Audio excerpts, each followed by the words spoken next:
මට දවසක් අපේ තාත්තා කියපු කතාවක් මතක් වෙනවා. මට කිව්වා කවදාවත් පුතේ දියුණු වෙන්න කෙලින් ඉරක් ගහලා බෑ කිව්වා. මම කිව්වා මොකක්ද තාත්තේ කතාව කියලා. පීරිසියක් ගත්තා. පීරිසිය අරගෙන පෙන්නුවා ඔයා අද ඉන්නේ මෙතන මැද. මම ඉන්නේ මේකේ අග.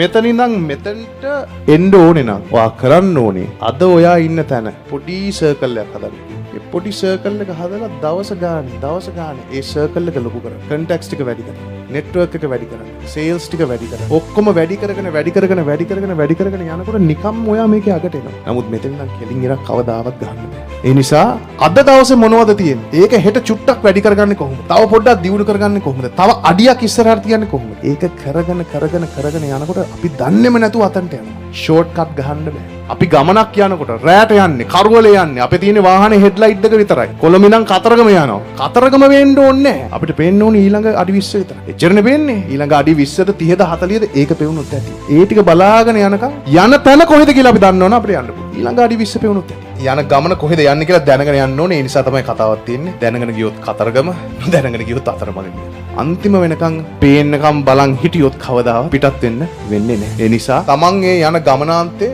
ලොකු තැනක් වුණා කියලා ඒක ප්‍රශ්නයක් කරගන්න එපා. ලොකු හීනමවන්න ලොකු තැනකට යන්න බලන්න. හැබැයි හැමදේම පොඩි